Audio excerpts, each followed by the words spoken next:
We've been married 40 years. We have never, now this is going to sound like a lie.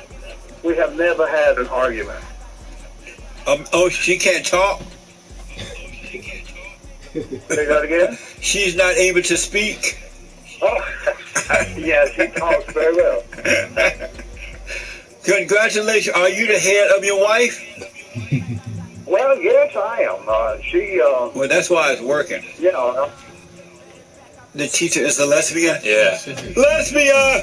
Yeah, she tweeted out that she's a hashtag Dykosaurus. Lesbian. And so why do parents let lesbian teach their children? Well, because she's smart. She's a professor of sociology. But she's not smart if she's a lesbian. Yo. You can't be a lesbian and be smart. It's like a man on the street said that John Lemon was smart. How can John Lemon be smart and he's a lesbian? This young guy who's a junior in high school, he was faced with baby, we a rules violation. We on Gameties, recommended that he either cut his hair or forfeit.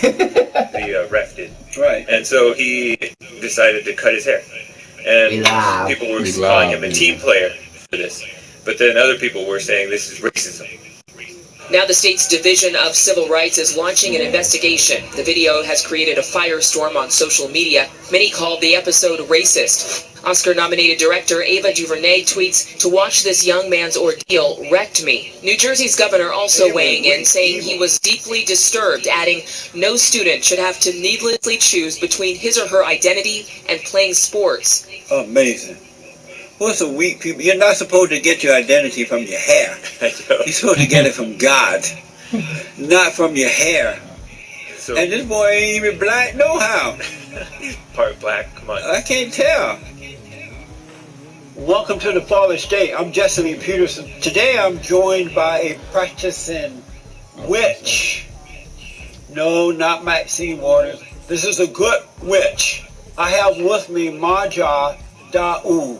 Thank you so much for coming. My pleasure, Jesse. Thank you for having me. And so you were walking down the road one day and you decided, I want to be a witch. I came out this way, actually. I've been this way a long time. So you were born a witch? Correct. From the time I was small, I had strange experiences, and as a teenager, I was called to nature practices. A lot of people don't really know what a witch is or have different ideas. Right. For me, it's one who studies nature and obtains wisdom through nature. Amazing. Was your mother a witch? She was. She studied all kinds of religions. She lived in Tibet for several years, studying Buddhism there, and just was always in natural environments. So how about your father? He got more into, crime and drugs a little. That was more his path he took. So you are known as the White Witch of Los Angeles. I changed my name, actually, to Witch of the Dawn. The term white to use is a little, has become offensive, because we shouldn't think of white as good and black as bad. Oh, so I decided to change the title in the interest of respect for all people. I'm happy to sacrifice that. Oh. I just want to make sure people understand I'm not about trying to go punish people or manipulate people or try to, do that kind of stuff. And so what do you do every day as a witch? Mostly healing, so I'll work with plants and herbs with people who are sick, or Qigong healings. I do a lot of energy work, and I've practiced martial arts for about 20 years. So I will move energy in people. I went to school for Chinese medicine, so I'll incorporate that kind of acupuncture knowledge as well. I'll also use divination. I use an ancient Chinese form of divination known as I Ching. I also work with the tarot and do astrological readings for folks. What's the feeling of a witch? What does that feel like? So I'm constantly trying to be aware of my surroundings, of what's happening, of who I'm talking to. I feel the wind. I know where the sun is in the sky. Wow. So that sort of thing. And so you have 2 kids? Really? Are you married? So we gonna clown shit like this. Yeah. It's normal shit. I am He divorced. said, I feel the wind. Did your husband know you were a witch before you married him? He did. I'm very open. He was Christian.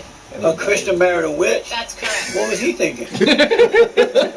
We just had an affinity with each other. Okay. Right? So that was really what it went off of. And you know, when you come into an affinity with someone, everything will just flow and go. Right. Yeah. Yeah. And so, why did you guys divorce? Because I was starting to have a career and he felt like that maybe wasn't a good idea. Right. So you had these kids and you wanted to work and he didn't want you to work? That's right. And why did you follow him? Why did you not take his advice? I had an We entire got this community of weekend, people San Diego, that required my presence. Baltimore I had Ravens. a lot of people that kind of needed my Dogg. work. Oh, I see. Yeah. Do you regret marrying a Christian man rather than another witch? No, I don't. Are there Yeah, witch San men? Diego. Yes, which is I not go for Baltimore. a Yeah, here we gender go. statement. You see my Yeah. shirt? So there are men who run around saying that they're witches? Correct. It Yeah. sounds so feminine to be a witch. That's an affiliation, right? That you've gotten through culture. Are these heterosexual men who are witches? I think both heterosexual and probably homosexual as well. Homosexual. Yeah, Both. I can kind of see a homosexual being a witch. Right? Because- Well, a lot of my Wait, my friends bad, yeah. who are gay that are men will have a closer link to their intuition, Yeah. right? So they'll be kind of more into the feminine energy, Right. right? Yeah. Amazing. So if there's a dirty witch sitting in a closet somewhere, and she's upset at John Doe because she saw him on TV and John Doe said, I don't like feminist Right. women. Oh, And can this witch go into the closet and affect that person? People can do whatever they want. I mean, people I know, but can if I say don't know that the dark witch is after me, how would that hurt me? the mechanism of how we affect each other Not is then, I thought you- through protection to all humans. So if I'm a cell on my leg, No, and there's you played another cell football in all another your part of my life. body, Get those out two of can be directly Faces affected by each all- other. Look Does like that I'm make great. That sense? makes sense. Yeah, that's one play. Running and everything. Two Can they plays. fight You've been against each playing other? football since Sure. Except if for they locations. Yeah. What's that system? Because No, that's non-locality, system right? too. We can have quantum 64? effects on each Yeah, other. the Have you fought with a dark witch, Right. an evil witch? I don't fight against other humans. Well, let's say that the evil witch Sure. see the good witch, and they're jealous. You're very pretty, so they're jealous of you. Right, sure. They're like, that good witch, say she's so Yes, beautiful. good example. Right. So my response to that is to let them know how beautiful they are. But they're not though. Everyone is beautiful. Come on. But they're not though. Have you ever heard of the Wicked Witch Stick to of the his- West? Oh, like yeah, from he stick the to- Oz books? No, from Oh, South Central. different. From No, I South don't. Central. Who's this? If you have Vaccine them water. already say How would you like to come up against that dark witch? and That's fine with everybody me. cannot You haven't like, heard. but I that's how we understand say, all but people things think like, on you know, planet Earth but nobody are could What like, is a Qigong technique? Qigong utilizes I'll energy debate 'em. movement. So basically, you're going to try to move the blood. A lot of times, most people's problem is stagnation, Right. not moving, right? So you just have to move it. So as soon as she moved the energy, then she So was you fine. had her lay on her back, and you did this thing, Put my hands on her. and then you commanded the energy to start flowing. What I do, I'll tell you, it's real simple. I just move it myself. Oh, you with your hand on her, I don't mess with the other person. Oh, I I see. just stand there and be myself. and can you feel this energy moving while your hand is on your hand? We is both on- felt it, and a lot of times the wind will come in. Oh, I would jump up and run out. If the wind come, I'm gone. So you believe there's a God, but you believe He is a spirit, That's funny. Why do you think he? because there's no way He can be a she. Anyone, any male who is home past 18 years of age, you're weak and pathetic. No way. Your parents have set you up to fail. Yeah, fuck the women. And I know some people are saying, well, Fuck. things are tougher Nigga now. got here. Bitch ass nigga. It costs more. But that's an excuse. An 18-year-old man has no reason to make up excuses to stay home. And some people say, well, they should stay home if they're going to college. No, they shouldn't. They should get a job and go to college. Pay their own way through college. There's no way. You're pathetic. Your parents don't love you. He's right though. So this is going to be a great God ain't event, a the woman men's no conference, man. coming up June 16th. All right, let me go to That's Russ my belief. out of Hampton, Virginia. Russ, thank you for calling and thanks for holding. You're on the air. You said many times that you had a graduating class of 18 and you were the last one to graduate and you don't know how you got out. Maybe they just wanted to move me on.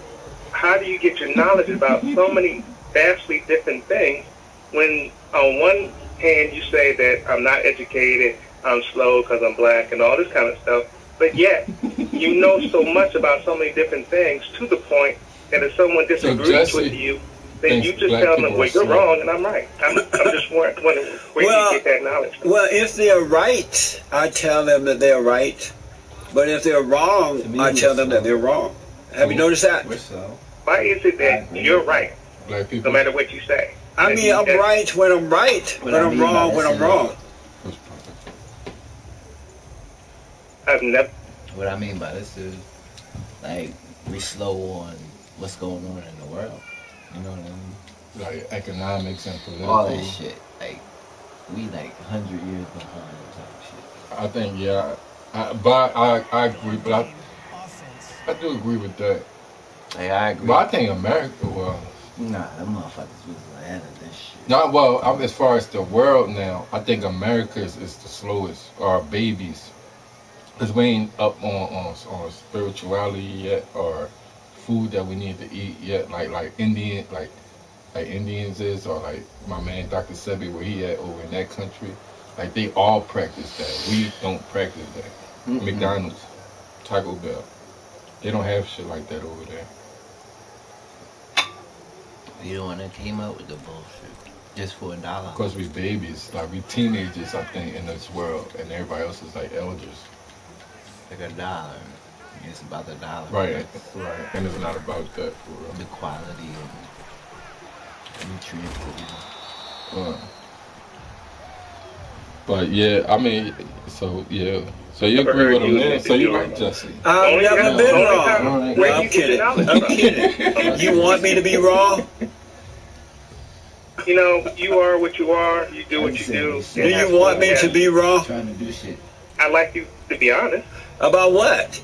About the things that you say. You say stuff that's so off the wall, it's crazy. Like what, for an example? And you say it like it's the actual truth. No, they're not. So how do you beat us? What I mean by take like all what, for an away. example? How did you do that? What I mean by this, tell me. Wow, I had something in mind when I was on hold. You said it right before you picked up. So can I ask you the question now? Yes, sir. Because I'm very curious about it. Curiosity killed the cat. Not before. Okay. I've heard you talk Satisfaction brought him back. No. Hold on, Russ. Back in a moment. They're still beating us to this day. The lines are spoken. How did they get? Let me go back to Russ. Stop. Russ. How did they get to the top? You contradict yourself all the time. But look, give me an example of how I contradict myself. How did they beat us? No, I'm saying they beat the shit out of us. They beat everything. Took that. You are a liar. You like your father, the devil. You are a liar. So we're not the best people in the world. Just a liar. That's why we can't believe the children of the lie. They lie. Okay, that's ain't no way. You're such a liar. That's what God is. I'm glad I'm not a Christian. Well, he's glad too, and I'm glad. Good. We don't need you in heaven. We don't need you in paradise. We're not dying anyway, remember? Black person I'm not dying. You are. We'll fuck ourselves over. But that's not normal. It's not normal. Like, you're scared of But who are you to tell me what's normal? Jesse Peterson. The blood's coming in. We get jumped by one If you don't care what I do, why you call James about me on his show and you call me? Because I think it's sad that people listen to you and believe everything you say. Just like them. So you feel sad about that too, huh? I feel sorry for the people that You are a can't beta male. Thanks, Russ. Call me again. No, that's okay. Beta male. Don is the first time caller out of Dallas, Texas. Don, thank you for calling and thanks for holding. You're on the air. Well, first of all, the guy that just hung up, yes. Wow, you can tell he was raised by either his mother, his sisters if he had any, or his grandma. Sure can. You know, I started using your term that you coined about the president. I started calling him the Great White Hope. And people look at me like I'm crazy. I know. Isn't that fun? They think something is wrong with me. They ask me if I have fever. You know, am I taking something? All the black folks, of course. I was at one of my little cousins. She graduated from high school, and they had a party for her yesterday over at a family member home there. Everybody sitting around having fun, eating ribs and carrying on. And I brought up the great white host, and you could have seen the eyes rolling, lips smacking. Just eating ribs. It was amazing. So we have super chat donations. Thank you all. Dave, Tila Cat, Sir Nasty, and Smitty. You know, when I was growing up, this was in the good old days when boys were boys and men were men. We were taught to respect yourself, respect others. When back in the day, treat people the way you would like to be treated. And when someone does something kind for you, show your appreciation. Never to turn on the people that help you along the way. We were taught that. And this was on a plantation in Alabama under the Jim Crow laws. And that's when black people had character. And they had appreciation. Because the elderly blacks were living that way, and they were passing that down to the younger blacks. This is from Fox News. America!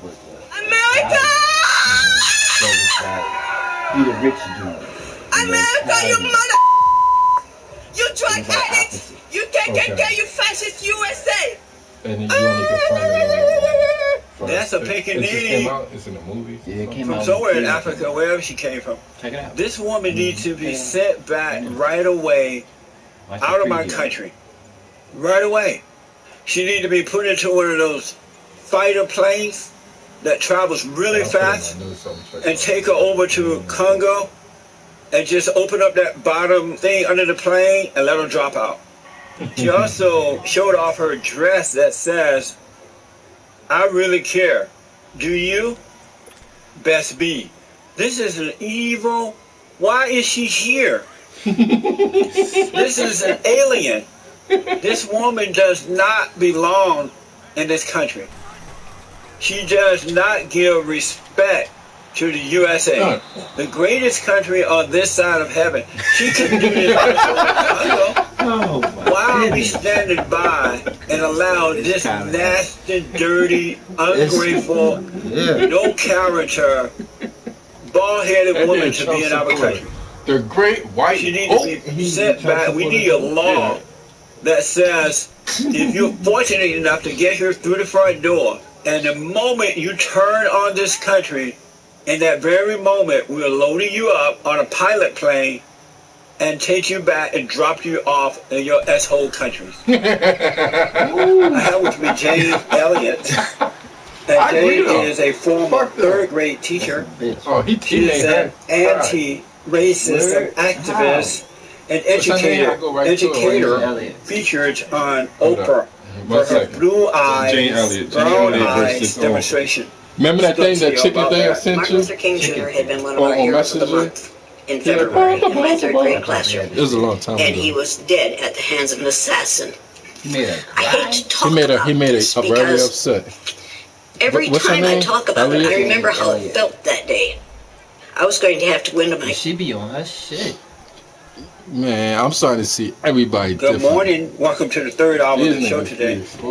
Lots of talk about racism in America. She was just on this, I believe that, and according to the poll or the stats, the races are more divided today than any other time in the history of America, even with a black president.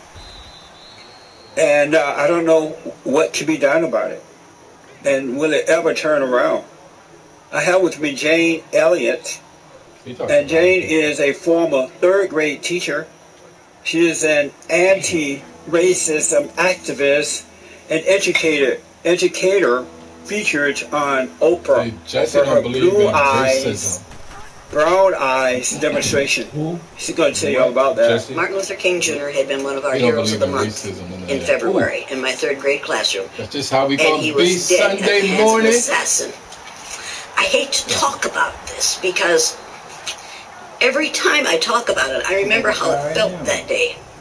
I was going to have to go into my classroom and explain to my students why the adults in this country had allowed somebody to kill hope.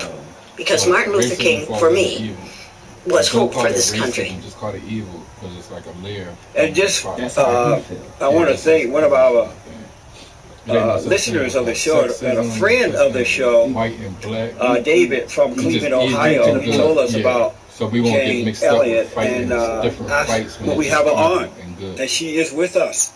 Jane, good morning and welcome to the show. Well, thank you very much. I'm really delighted to be here. Thank you very much. I appreciate that. You were a third grade teacher, and when Martin Luther King Jr. was assassinated, I've heard your story, but tell the folks how that affected you. Well, he had been one of our heroes of the month in February in my third grade classroom and was assassinated in April, and I had no way to explain the hatred that assassinated him, the hatred in this community, in this society, in this country that allowed some fool to assassinate Martin Luther King Jr. I had to go into my classroom the next day and try to explain that to my students. I remembered vividly how the Nazis treated people who had brown eyes during the Second World War and before the Second World War, from 1933 until 1945. One of the ways he got thrown into the gas chamber in those years was by having the wrong color eyes. And I decided the next morning, if my students didn't understand what we were talking about when we discussed this thing, that not only would we learn the Sioux Indian prayer that says, "Oh, great, keep me from ever judging a man until I walk the mile in his moccasins," not only would we learn that prayer, I decided to apply it for them. I decided to allow them to let them walk in the shoes of a child of color in my classroom for one day. I decided to use eye color as the thing that determined whether you were smart or dumb, whether you were worthwhile or worthless, whether you were valuable or without value, whether you were good or bad. I didn't know how this exercise would work. If I had known how it would work, I wouldn't have done it. And because the things that happened to my students were horrible. The things that happened to my offspring were absolutely horrible. The things that happened to my students as a result of that exercise were wonderful. The third grade were all white. Were there all white kids on in the class? They're as white as you can be. Norwegian and Germanic extraction. And how old were they at the time? The third graders? 8.5 years old. They were about between 8 and 9 years old. And so, why did you find it necessary to teach kids about racism?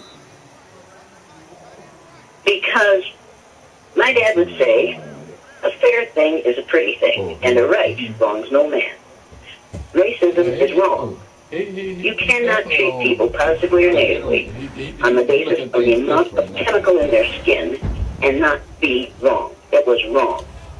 It was in opposition to everything that I believed as a Christian, a practicing Christian. I'm practicing, someday I'll have it right, but I don't have it right yet. But you cannot. There is no religion, as far as I know of, on the face of the earth that says it's all right to kill people because they have the wrong skin color, or the wrong eye color,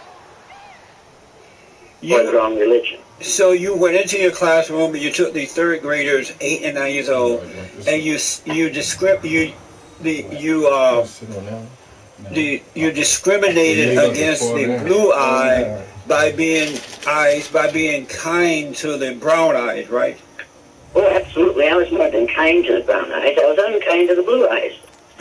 Racism, and we got to stop calling it racism because there's only one race on the face of the earth. We are all members of the same race. We are all descendants of those first black females that evolved in sub-Saharan Africa between 140,000 and 280,000 years ago. So let's get over the idea that there are 4 or 5 different races. There aren't. We are judging people on the basis of physical characteristics over which they have no control, and it makes no sense. It's time to start calling it what it is, which is colorism. There are 2,500 different skin colors on the face of the earth. I wonder who can come up with 2,500 different names for races. My students had to know that you do not treat people positively or negatively on the basis of the amount of chemical in their skin. They had to know how that feels in order to realize that they must not do that to another human being. I predicted. Did you just say that all people came from black people? Said right now, 21. Absolutely. And why do you say that? Because that's a fact. Sunday. That's the way it is. And where's the fact? The first modern human beings that evolved on this earth evolved in sub-Saharan Africa.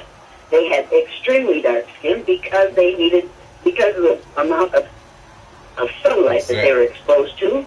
Their bodies produce more melanin. Melanin is a chemical that protects your cells from the damaging rays of the sun. And only when people started to move out of that area and move to where there was less sunlight, did their bodies produce less and less melanin. It's nothing but a biological fact. People who learned individuals know this. But we still perpetuate the idea of race. It's ridiculous. Well, what happens if that's true? And I want to go back to the classroom here in a minute, but if that's true, what happened to the blacks that they're so corrupt and out of control right now? They aren't corrupt and out of control, all of them. A few of them are. No, not all, you're right. Most, not all, you're right.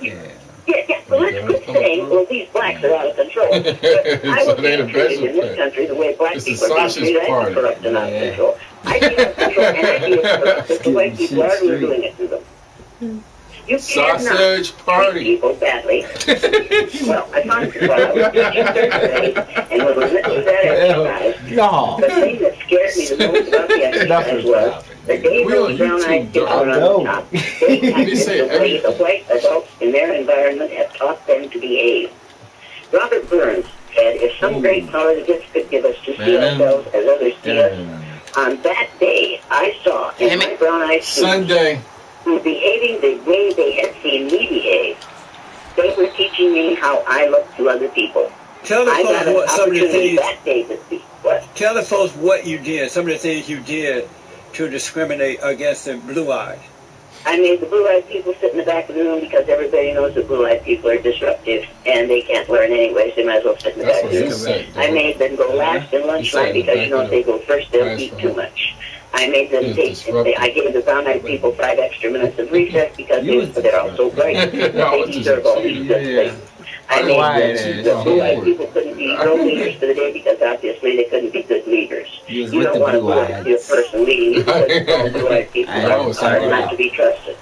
I was absolutely amazed. I separated my group according to the color of their eyes.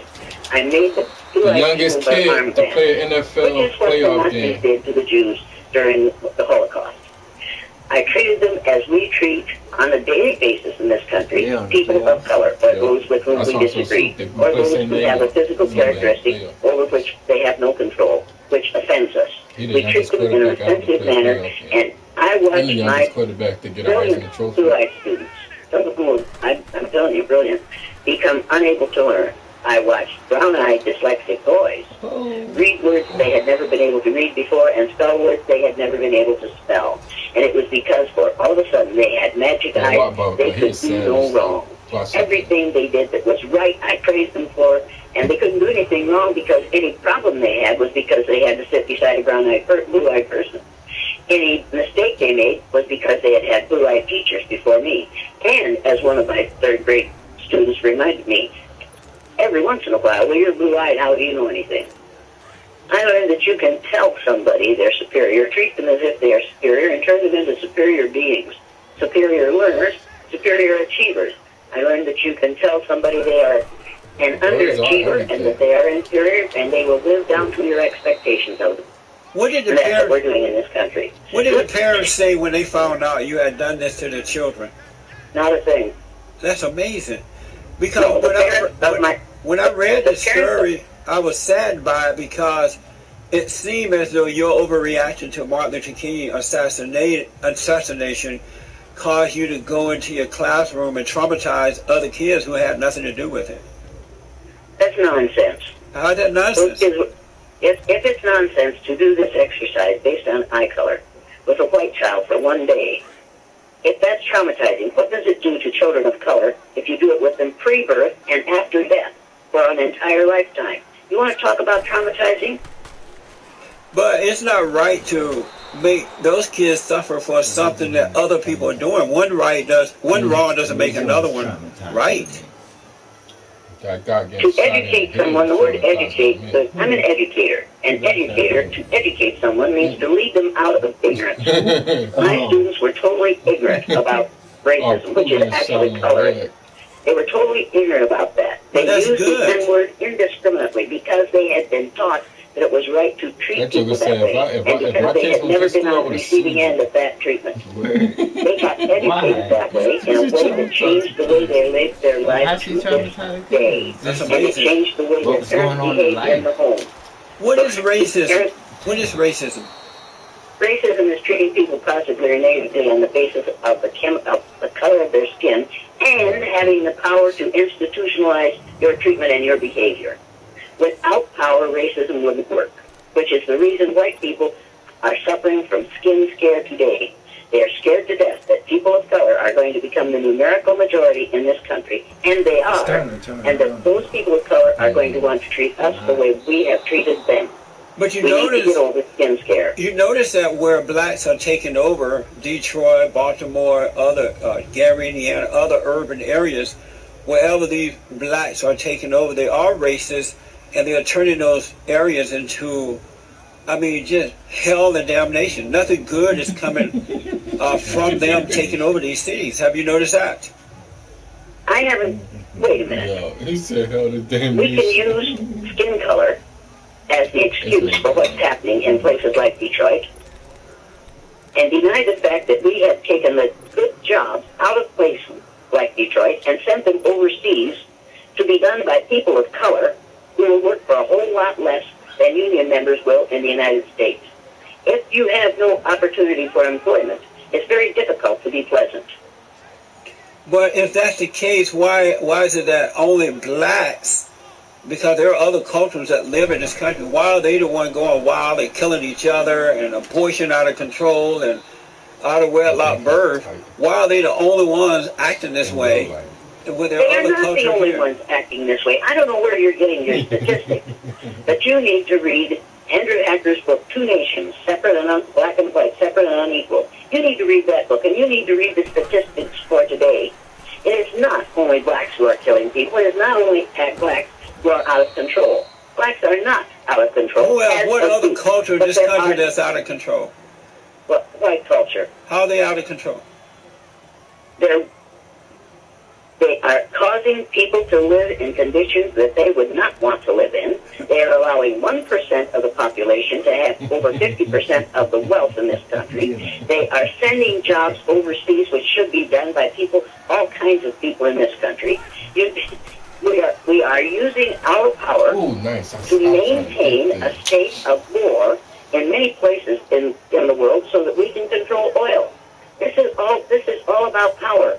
And we are doing with people of color in this country what we do with people of color all over the world. Yes, that's true. How do you explain? We aren't the only ones to do this. But this country is the one I live in, and I'm responsible for, and I have to teach children of all ages that we must not allow the situation to continue in which we blame, in which we talk about a black problem. We don't have a black problem. We have a white attitudinal and behavioral problem. When white people get over their attitude toward people of color, that will solve the problem. How do you explain, well, two things I want to ask. One thing, the first is that had I been a parent and found out that you did that to my child, in the third grade, which is 8 or 9 years old, traumatized my child in that manner, I would have sued you and the school. And you would have lost. Why? Because what would have happened then, if you had done that, what would have happened then, every black parent in the United States of America could have sued every school, private, public, and parochial, for the way their children are being treated in the classroom. That's ridiculous. If treating a child that way in the classroom gets you a lawsuit, then every black parent and every parent of color and every parent of a child who belongs to the LGBT group, every child who is Christian has the right to sue the school. So you feel nothing about what you did to those children? I didn't do to those children, I did for those children. By traumatizing them? I didn't traumatize them. Are you traumatized by what's happened to you in this country? Not at all. I was never traumatized. Let me tell you this. Black? I am as black as the ace of spades. But let me ask you this. If you're as black as the ace of spades and haven't felt any discrimination in this country, you're walking around with blinders and you're walking with your ears and your eyes and your nose closed. Most of the discrimination I've had to encounter was from other black people. But let me ask, where do other black people learn to discriminate against black people? No, from their black leadership. Oh, you think so? Without a doubt. Does the black leadership run the television business in this country? You don't have to. You don't need to run it to be a racist. In this country. if you don't have a racist child, put that child in front of television for several hours in a day. At the end of a month, you'll have a child who knows how to be a racist. Let me ask you this: if what you're saying is true, when I was growing up, I grew up on a plantation. I'm 66 years old now. I grew up on a plantation. I grew up under the Jim Crow law down in Alabama. We had to work in cotton fields and doing all those things. Why do you, hold on for a minute, I want you to answer this. Why do you see if what you're saying... I'm not going to answer that until you answer this. No, but if, hold on, Jane, yeah, I'll answer that after you answer this. Why do you see black on black crime, black unemployment, black out of wedlock birth, abortion, and all the garbage that we see now? If racism was an issue, why did we see it more back then than we do today? I think that in this country today and for the last 400 years... Hold that thought. Let me take a break. Hold that thought. I'll let you smoke on that for a minute. Jane, let me ask, are you a Christian? And just went to work. Is that any of your business? It is. Shooting guns and driving. Are you a Christian? I am, 100%. Well, then start acting like one. You don't want to answer that question as to whether you're a Christian or not? It doesn't bother me to admit that I'm a Christian. Okay. I'm a practicing Christian. I'm going to keep on practicing till I get it right. I don't have it right yet. So you must... When you talk about your school that is going to teach reading, writing, arithmetic, teaching reading, writing, arithmetic, you better start teaching 3 hours of reason, right, and responsibility. We're not acting in a reasonable or a right or a responsible manner in this country, and the people who are running the show and who are exemplars of the way to live are, for the most part, the vast majority of them are white people. They're running the country. And as long as you can keep a group of people down, they'll live down to your expectations of them. You're in the business of blaming the victim. It's time to put a stop to that. You must be pretty upset at the radical homosexuals for going after the Christians and trying to force them to accept a lifestyle that goes against God and the Christian values. That is discrimination like none I've ever seen. So you must be pretty upset at those folks, right? I'm pretty upset at Christians who say there's only one way to live. I'm pretty upset at Christians who say deny how God made you and become the way I will accept you. That's what I'm upset about. Why do you think God made homosexuals? Ignore. God is love. They totally ignore judge not that you be not judged. They totally ignore insomuch as ye have done it unto one of these my children, so have ye done it unto me. They totally ignore the verses in the Bible which say, and when you pray, do not pray on the street corner or in the synagogue as the Pharisees do, but when you pray, go into your closet and ask God, Jay, are you pray to your Father in heaven, and He will answer you publicly. Are you upset at the radical? Are you upset at the radical? Those are not radical ideas. Jesus was radical in His day. Are you upset at the radical homosexuals for going after Christians? I'm upset at radical Christians for going after homosexuals. Oh, you got it wrong. You got it backwards. Well, one of us has it wrong. That's you.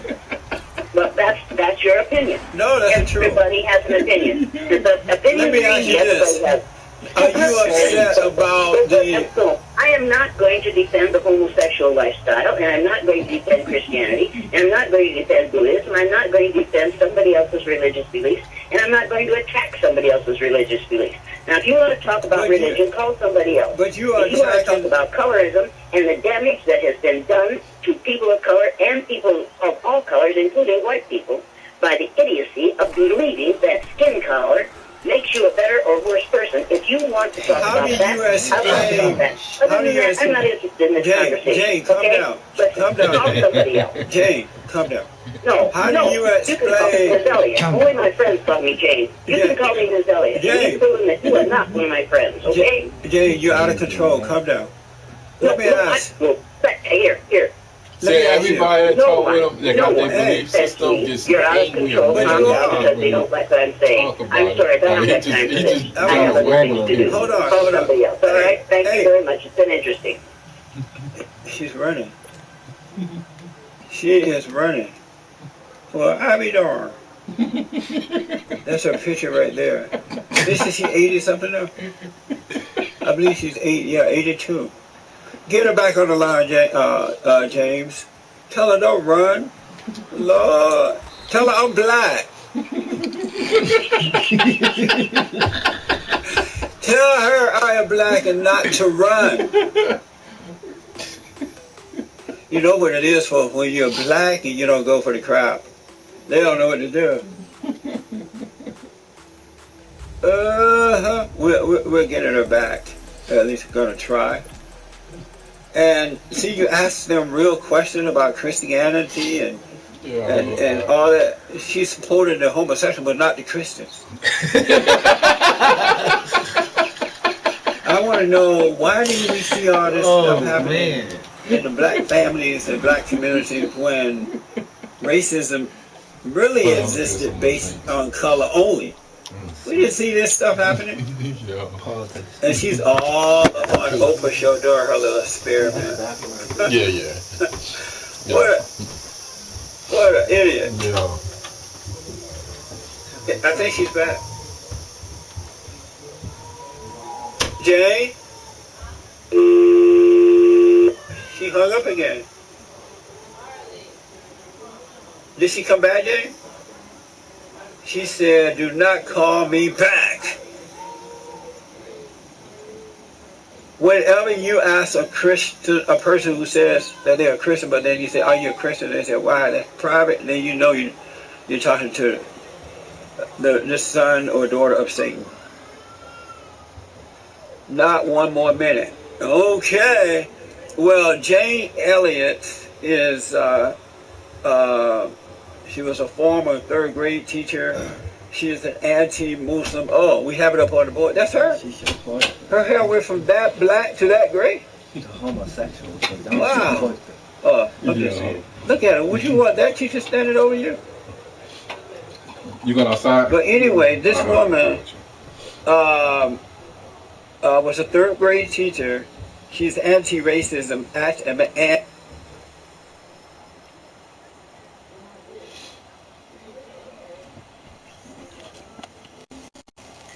Take a brief.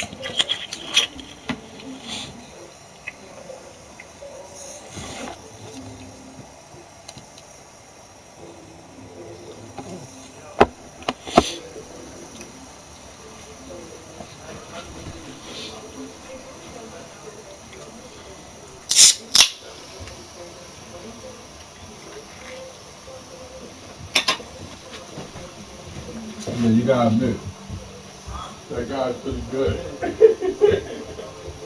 That's the clip I was trying to say. I put him on the question.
I know he's going through like spiritual, like, but yeah, he said he never really grieved, and I told him he has to, like. Yeah, he got to. Right. That shit have eat his ass up. And you was saying some points.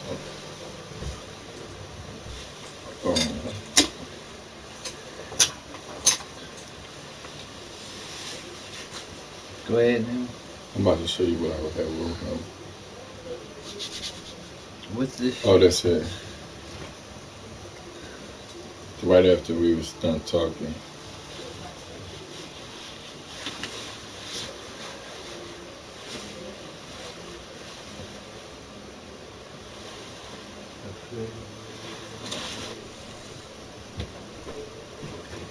This is a savage, bro. And anti-racism activist, educator featured on Oprah. And she discriminated, went back into her classroom and discriminated against the blue-eyed kids with the brown eyes, supported the brown eye. What a trauma that must have been. Just pause.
I'm walking up, and he's like, yo, scared the shit out of me. CJ, right? Yeah.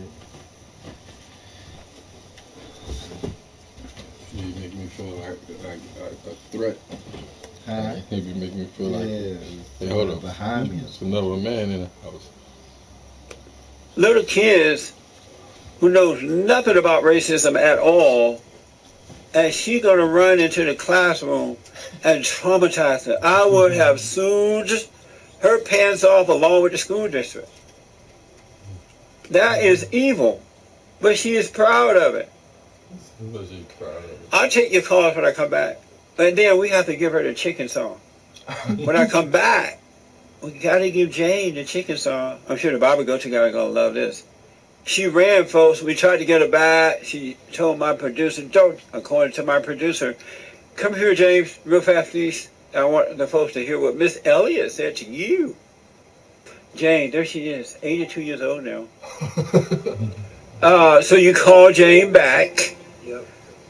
You call her back. And she said... Yes, you did call her back. Then yes, you the mic wasn't on. And she said what? Well, she said, no, I'm not coming on. This is not how I want to spend my day. And I said, 20 more minutes. She said, no, not one more minute. Right. So she's a coward. Yeah. What do you think about this woman traumatizing those third grade kids like that? I think it was... That's evil. Yeah. No, what do you think, though? Well, I was going to say evil, but I was going to also say kind of like misguided. She thinks that she's helping, but she's hurting. She doesn't think she's helping. If she thought she was helping, she would not have put her tail between her leg and took off right now. They went into her classroom with cameras and reenacted this. Can you make a joke of racism? No, I can't. No, I didn't think so. Can you make a joke of racism? Can you make a joke of racism? Let me put it this way. You laugh and I'll change the color of your eyes so fucking fast you won't know what hit you. You got it? You get angry about racism? Hey, yeah, all the time. You do, all the time. Yeah. Why, is there something wrong with you? No. No? Is there something wrong with racists? Yes. Damn right. If you want to see a decrease in the level of racism in your society, the first thing you have to do is let white people find out how it feels to be on the receiving end of it. Why do white people just let the folks do what they want to them? This song is for Jane Elliott. Yeah. This is what I sent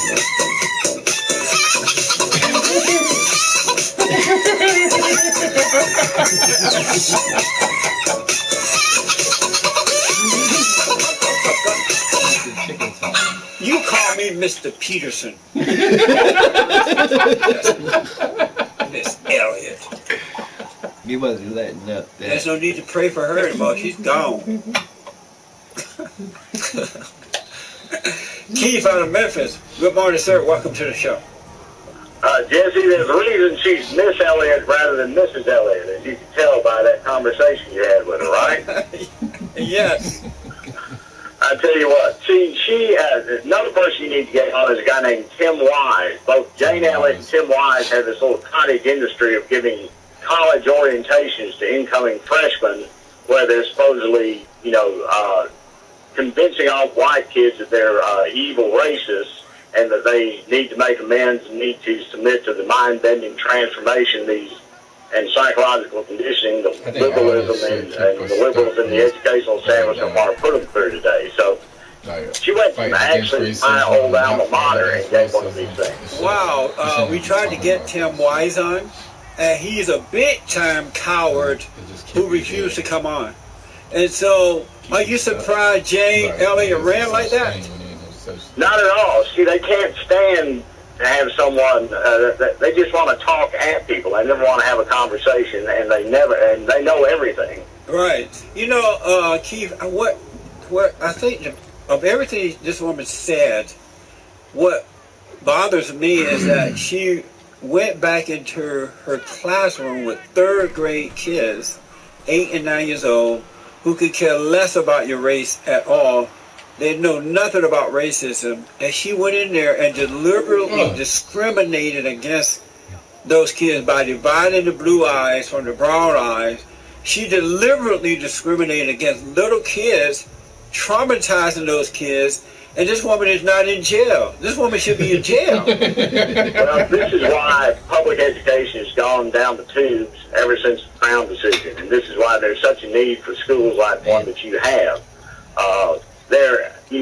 If anybody that would submit their child to that type of abusive behavior knowingly, quite frankly, is guilty of child neglect in and of themselves. Yes. And I don't know why the father and mothers of those children allowed that to happen. I would have sued that woman, that school, the school district, and the school district mama who traumatized my child like that. Jane Elliott and Tim Wise have made a fortune by, cleaving to this liberal claptrap like that. That's amazing. And peddling it at, they're being paid good money by all sorts of colleges and universities and school systems and civic organizations to come and preach that claptrap about, white racism is the secret cause behind everything, and the Ku Klux Klan is secretly in charge of the United States. Give me a break. Thank you, Keith. This is why you have to take your kids out of the public schools, folks. Send them to Barn. This is insane. David from Cleveland, Ohio, thank you so much for referring that lady to us. You see, now hopefully, David, you're 13 years old. You see who she is and what she is. How many of you people of color can take off the collar that we have put on you? How many of you can take off your color? But if a black male refused to follow your orders, or your husband's orders, or your father's orders on the street, you would not see that as being highly principled. You would see him as being an uppity nigger. Oh, shit. What an idiot. What an uppity idiot. That's a woman, Jane Elliott, that was here, put her tail between her legs and ran. She won't defend the Christians from the radical homosexuals. The unborn child from the baby killers. What an idiot. All right, folks. Have a good day. See what we're dealing with, a battle between good and evil. Talk to you tomorrow.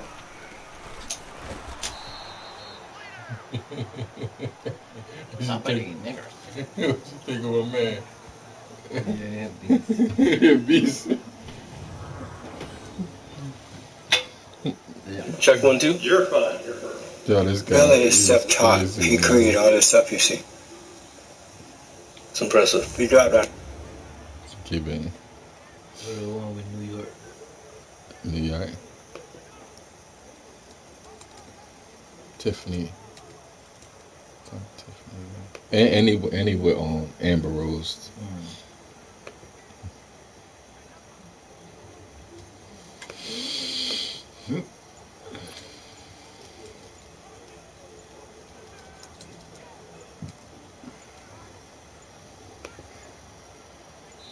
What made you get this shit?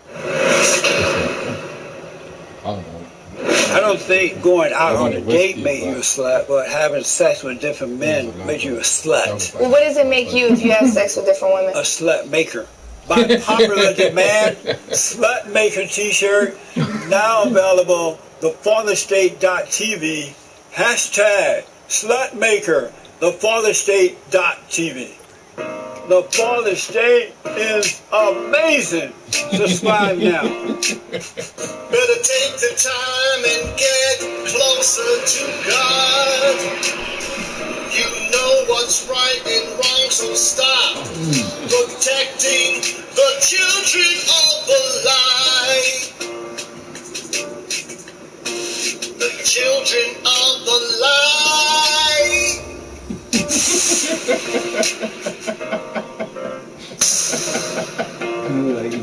Welcome to the Father State. I'm Jesse Lee Peterson. My guest today got her start on VH1's Flavor of Love. I have with me reality TV star Tiffany Pollard, also known as New York. She has starred in Flavor of Love, I Love New York, and Famously Single. And so I've noticed that a lot of people who appear in reality TV shows don't normally last. They don't normally move on. You ended up getting your own show. Yeah. How did that happen? I think the stamina, let's just be honest about it. You come on television, everybody thinks it's their moment. Let me shine the hardest, let me do the most to be interesting and stand out. But with me, that's never the case. I always approach everything that I do as myself. I'm like, hey, we don't know what may come out of it or what may not, but I never like went on a show and go, you know what, I got to make this my moment. Because I think if I was to do that, I would lose a certain authenticity. So I like for people to see me in those moments and I'm just being myself. And I think that's why I have so much longevity, because people can relate to me. Because It's always best to be yourself. Oh, yeah, absolutely. Yeah. And so, when did you get your spin-off show, your own spin-off? When did this happen? When Flav broke my heart. Oh, yeah? When he didn't pick me, the producers were like, out of all the women that was on that show, you were really there for Flav. And they picked up on it and they knew it. So they were like, you know, this is the second time around, because I did Flavor of Love 1 and 2, and he still rejected me. So they were like, we got to give you your own show so you can find love. Yeah. And did he ever tell you in private why he rejected you? It would have been nice if he would have told me, especially because I gave him head so many times. I mean, we've had so many intimate moments. You gave him head? I mean, come on. What's head? You know, when this head meets that head. Really? So, I mean, like, we were really on a roll, and I thought that this was going to be something, you know, that we were going to pursue. And, you know, we've done all kind of things together, and just for him to, like, reject me, that I really did take it hard. Really? Yeah. And so you actually had oral sex with him? Well, more than oral, Jesse. I mean, I did from the whole gamut. I mean, I really shouldn't be talking about this. My boyfriend is going to be so upset with me. But I mean, let's just say we shared intimacy. Really? And we just really gave each other so much love, and the chemistry was there. But I just felt like he wanted to play it safe and go with someone who wasn't really feeling him, then ultimately picking the woman that he knew was really there for him, which was me. You were in love with him? Oh my goodness, absolutely. And why? Because I love dark-skinned men. I really, really do. But even past that, Flav has such a big, enormous heart. And, you know, I was coming from upstate New York, never been on television a day in my life, and he just kept me so calm. He's like, I love your energy. You know, he was a big support system for me in the house. Amazing. And so how did you get into this? You walking down the road, you didn't grow up thinking, one day I want to be in a reality show, right? Jesse, are you psychic? I literally got into this walking down the road. Really? I can tell you like it was yesterday. I was walking down Hollywood Boulevard. I'm straight from upstate New York. Walking down the street, and this guy approaches me, and he walks me into this store. He follows me, and he goes, I'm casting for a reality show. You would be perfect for it. Just on sight, him looking at me. I'm like, oh no, get away from me. I thought he was trying to pick up on me. But long story short, he just kept at me. He was like, trust me, give me your information. Really? You're going to be a star. I didn't trust him. Wow. Yeah, and the rest is literally history. He's trying to put me onto it.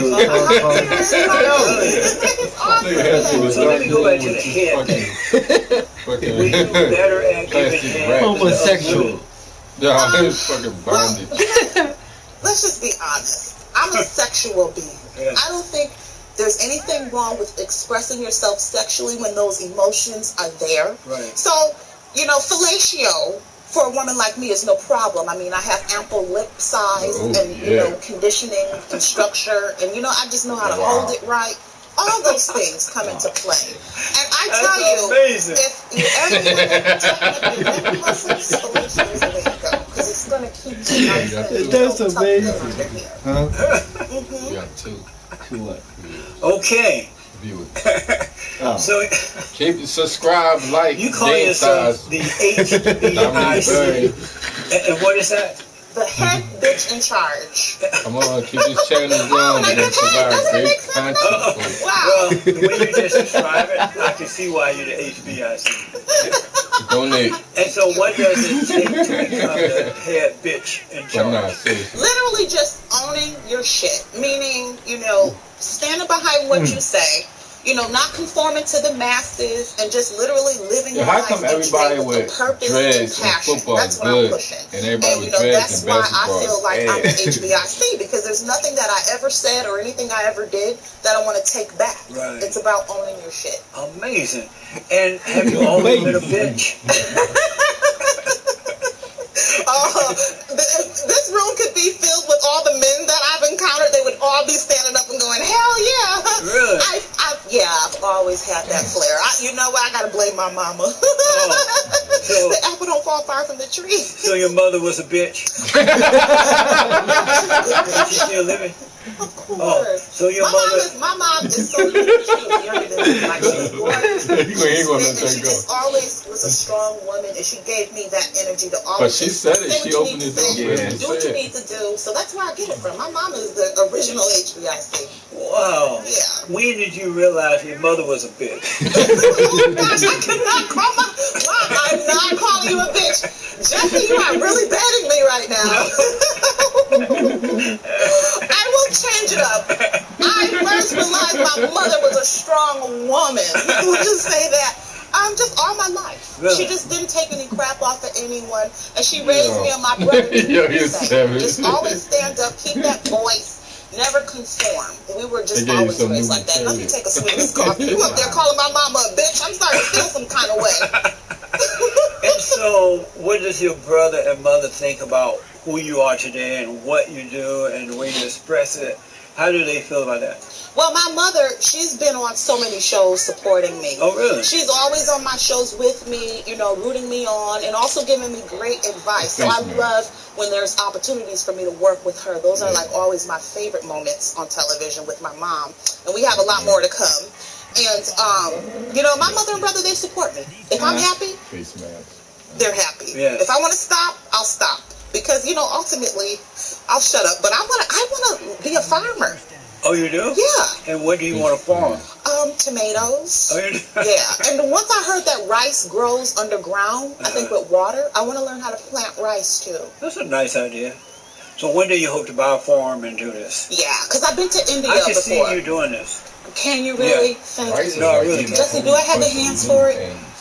You don't necessarily have the hands for it, but you have the personality for it. So you been on this shit. Thank you so much.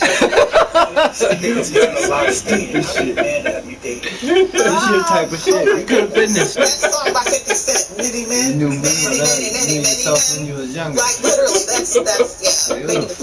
You knew yourself when you was younger. You know what? I can't put a number on it because there's so I want to see a picture of them when they was younger. So like many, every picture of you is when you was younger. Not all people, but just the ones I run into. Yeah. And so I'm saying you was like him. All You races. used to hit me with that. Yes, You yes, get me absolutely. mad. I literally did every slice of For what? the continent. Just stupid Like Asian, Indian, Why did you wear that? white, Because I wanted to, Hispanic, motherfucker. everybody.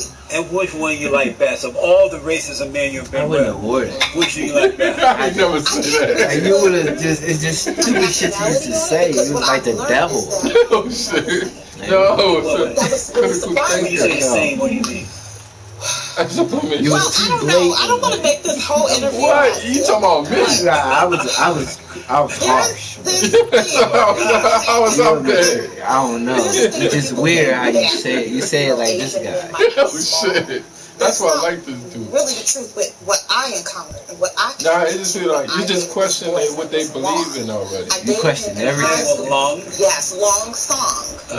Really, this was his name. But I have no and we went to the judgment, movie really. theater It's before, like, I'm and just this curious. is back in high school, and he whipped it out, and it was I don't super judge huge. people. He Like, wasn't why would I do that? circumcised, so I was a little bit scared of it, but it was really big, and he was from is it Laotian? Laos. He was Laos, and he was hung. I mean, white guys are big too. It's White guys are big too. Oh my goodness. So it's not true what they say about them either. You remember Donald Trump saying, look at the hand. I'm just telling you, I've been in some good positions with all nationalities. Really? And so have you done a good job on all the men that you've dated? Jesse, I don't want to get you hot over there. I mean, you know, you got me going. I'm saying, Yeah, just go for it. Fuck shit out of you, man. I just enjoy myself. But you know, Talking all that Christian shit.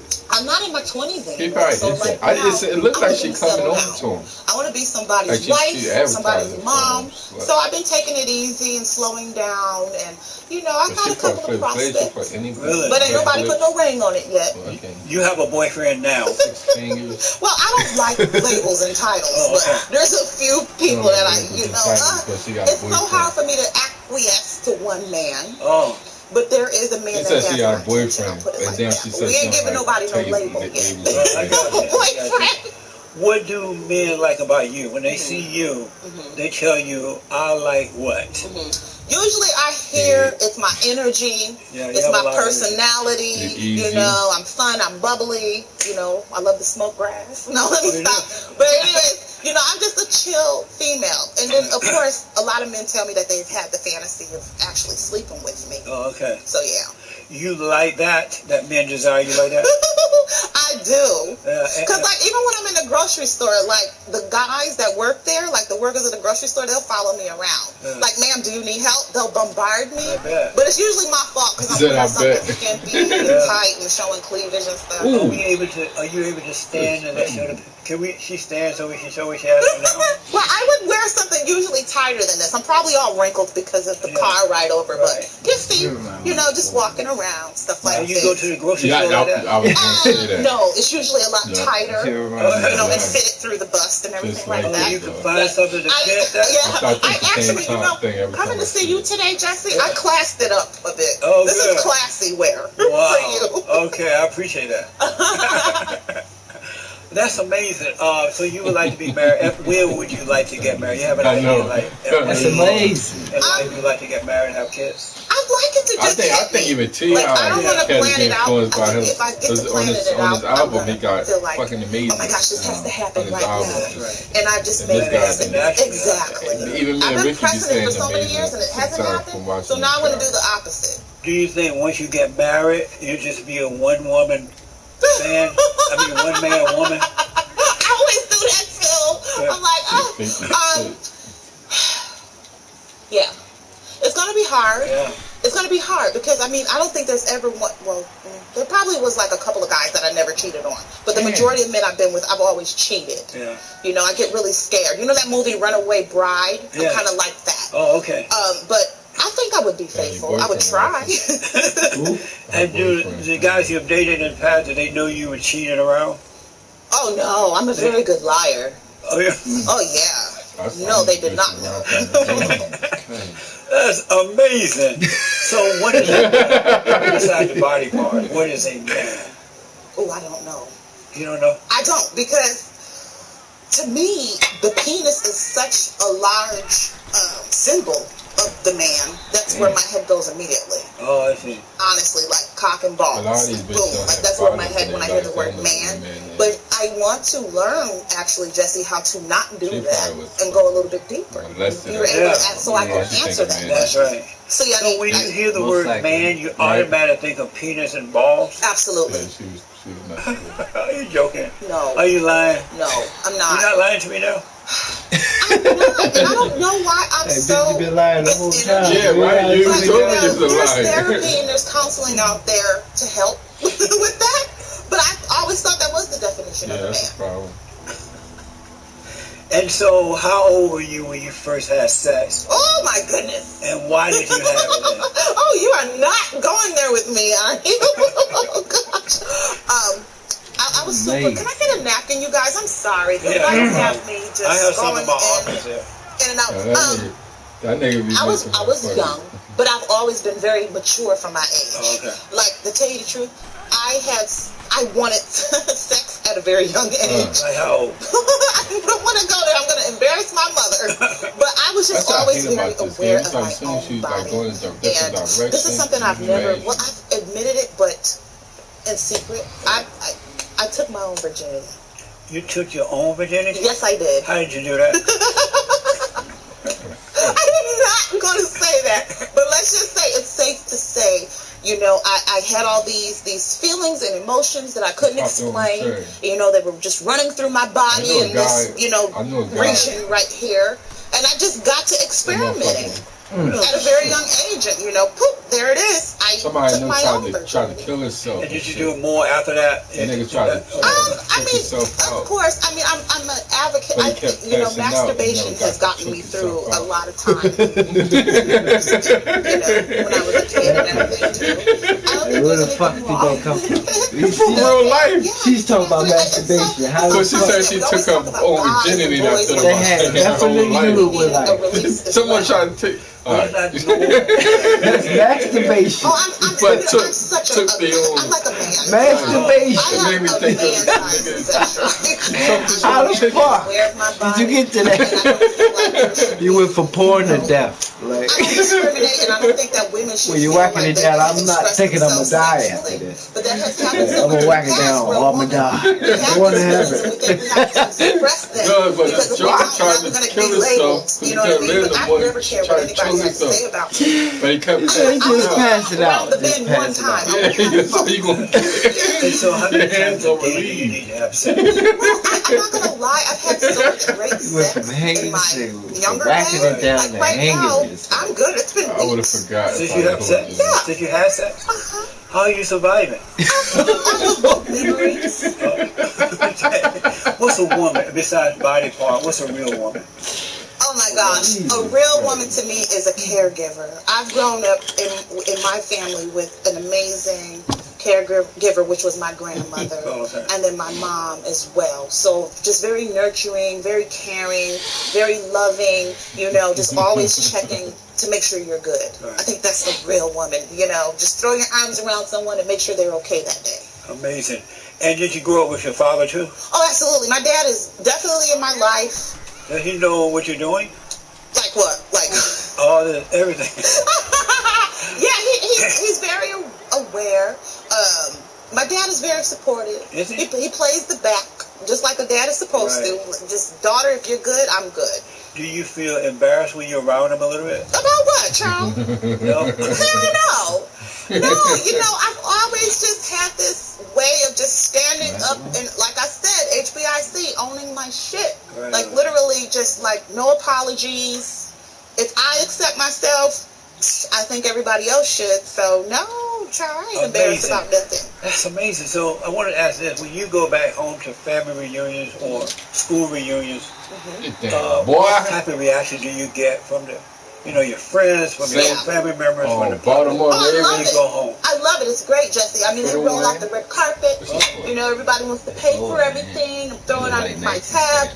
All that. You know, you're like going to be the neighborhood sensation when you come back to town. Especially being from such a small town as that might be the game. As it is, you know, a small city. And I love it. And I'm down to earth. Being on television doesn't change me. So, you know, it's great. Are there other women approaching you saying, hey, I want to be like you. I want to do what you do. You get that type of reaction from women? All the time. God bless, good night. Do you help them become that, or what do you tell them? I literally give the blueprint that I structured or fell into myself. Be yourself. Own yourself. Don't let anybody walk all over you. Be very opinionated. Stay head